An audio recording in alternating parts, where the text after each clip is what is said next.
भागवत महापुराण की जय। कुंज बिहारी लाल की जय। भगवान श्री कृष्ण के सभी भक्तों को राधे राधे। जय श्री कृष्ण। आज मैं आपको सुनाऊंगी भागवत महापुराण में 6वें स्कंद में 5वां अध्याय श्री नारद जी के उपदेश से दक्ष पुत्रों का वैराग्य लेना और नारद जी को दक्ष का शाप। श्री सुखदेव जी ने कहा, राजन, भगवान के पास आशीर्वाद से दक्ष प्रजापति शक्ति संपन्न होकर परम समर्थ हो गए थे। उन्होंने अशक्नि के गर्भ से हरेश और नाम के 10,000 पुत्र उत्पन्न किए। दक्ष के ये सभी पुत्र एक ही स्वभाव और आचरण के थे। दक्ष ने जब उन्हें संतान उत्पन्न करने के लिए कहा तो वे तपस्या करने पश्चिम दिशा की ओर चले गए। वहाँ सिंधु नदी जहाँ समुद्र में गिरती है, उसके संगम पर नारायण सर नाम का एक महान तीर्थ है। बड़े बड़े ऋषि मुनि वहाँ निवास करते हैं। नारायण सर में स्नान करने से उनके हृदय शुद्ध हो गए और उनका मन भगवान की आराधना में लग गया। देव ऋषि नारद ने जब उन्हें तपस्या रथ देखा और ये जाना कि उनका मन अभी भी पिता की आज्ञा के कारण सृष्टि विकास के लिए आतुर है, तो वे वहाँ आए और बोले, अरे हरेशव, तुम प्रजापति हो तो क्या हुआ? वास्तव में तुम अभी तक मूर्ख ही बने हुए हो। जब तुमने अभी तक पृथ्वी का अंत ही नहीं देखा तो सृष्टि कैसे करोगे? देखो, ये देश ऐसा है जिसमें एक ही पुरुष है। ये एक ऐसा बिल है जिसमें से बाहर निकलने का मार्ग ही नहीं है। यहाँ एक ऐसी स्त्री है जिसके अनेक रूप है। जो एकमात्र यहाँ पुरुष है वह उस व्यभिचारिणी स्त्री का पति है। यहाँ एक ऐसी नदी है जो आगे पीछे दोनों ओर बहती है। यहाँ एक ऐसा घर है जो 25 पदार्थों से बना हुआ है। यहाँ एक विचित्र हंस रहता है। यहाँ एक ऐसा चक्र है जिसमें छुरे और वज्र लगे हैं। वह अपने आप घूमता रहता है। मूर्ख हरेशवो, जब तक तुम अपने पिता के देश को ठीक प्रकार से समझ नहीं लोगे और इन वस्तुओं को देख नहीं लोगे, तब तक तुम सृष्टि कैसे कर पाओगे? राजन, दक्ष के पुत्र बुद्धिमान थे। वे देवर्षि नारद की पहेली को समझने का प्रयास करने लगे। उन्होंने विचार किया कि ये शरीर ही पृथ्वी और यही आत्मा का अनादि बंधन है। इसका अंत देखे बिना मोक्ष नहीं मिलता और जीव व्यर्थ के कर्मों में फंसा रहता है। सचमुच ईश्वर एक ही है। वही परम पुरुष है, वही सबका आश्चर्य है, जबकि उसका कोई आश्चर्य नहीं है। वही परमात्मा है, वही भगवान है, वही ईश्वर है। उस परम पिता को देखे बिना भगवान के प्रति समर्पित ना करने वाले कर्मों को करने से क्या लाभ है? परम पिता का लोक ही वह बिल है जिसमें प्रवेश करने के बाद वहाँ से कोई नहीं लौटता। उस अविनाशी ईश्वर को जाने बिना सुखों को प्राप्त करने वाले कर्मों से कौन सा सुख प्राप्त होता है?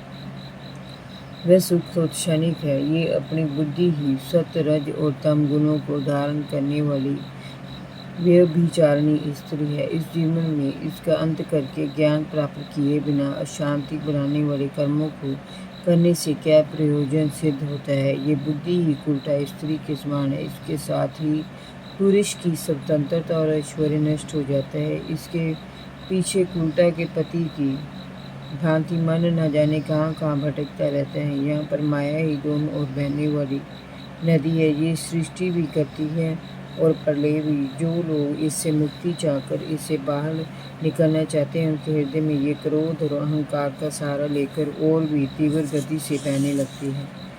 इस घर में इस शरीर को बनाने वाले 25 तत्व ही पुरुष के आश्रम हैं। वे ही जगत के कार्य कारण स्वरूप है। भगवान के स्वरूप का ज्ञान कराने वाला शास्त्र ही हंस के समान है। वह संसारिक बंधनों, मोक्ष, चेतना और जड़ आदि को अलग अलग करके बता देता है। उसे जाने बिना कर्म करने से क्या लाभ है? ये काल ही चक्र है जो निरंतर घूमता रहता है। इसकी धार छुरे और वज्र के समान तेज है और सारे जगत के जीवों को अपनी ओर खींचती रहती है।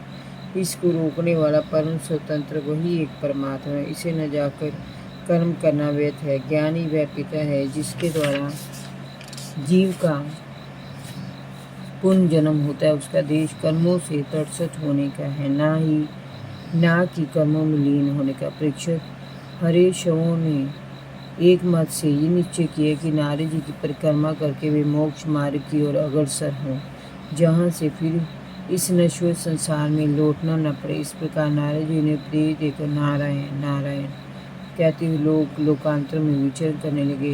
हरेश्वर भी वैराग्य के मार्ग पर चल पड़े। जब प्रजापति दक्ष को इस बात का पता चला तो उन्हें बड़ा दुख हुआ कि उनके पुत्र उनकी आज्ञा ना मानकर देवऋषि नारद के बहकावे में आकर निवृत्ति मार्ग पर चल पड़े हैं। तब ब्रह्मा जी ने दक्ष प्रजापति को सतावना दी और फिर दक्ष प्रजापति ने शकुनी के गर्भ से 1000 पुत्र और उत्पन्न किए।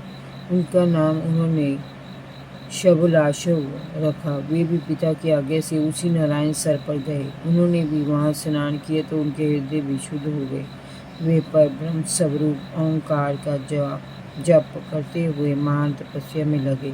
उनके पास भी देवऋषि नारद पहले की भांति उनसे भी कटु वचन कहे।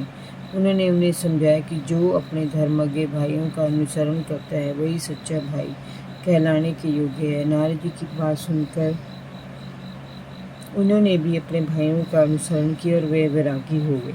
उधर दक्ष प्रजापति के सामने बहुत से अपशकुन होने लगे थे। उन्हें अपने पुत्रों के अनिष्ट की चिंता सताने लगी। जब उन्हें जब पता चला कि नारद जी ने उनके इन पुत्रों को भी मार्ग भ्रष्ट कर दिया है तो उन्हें बड़ा दुख हुआ। उन्हें नारद जी पर बड़ा क्रोध आया। वे नारद जी के पास पहुँचे और क्रोध में भरकर बोले, अरे दुष्ट, तू साधु नहीं ढोंगी है। तूने मेरे भोले भाले बालकों को भीषों का मार्ग दिखाकर सृष्टि काश में रोड़ा अटकाया। उन्होंने अभी तक ऋषि ऋण, देवऋण और पितृण तक नहीं उतारा है। तुमने उन्हें पथ भ्रष्ट कर दिया। तुम दयाहीन हो। तुमने भगवान के पार्षद होकर भी भगवान के कर्म को बाधित किया है। तुम वास्तव में बड़े निर्लज हो। तुम तो उन लोगों से भी वैर करते हो जो किसी से वैर नहीं करते। तुम यदि ऐसा समझते हो कि वैराग्य से संसारिक बंधनों को काटा जा सकता है तो तुम बड़े भ्रम में हो।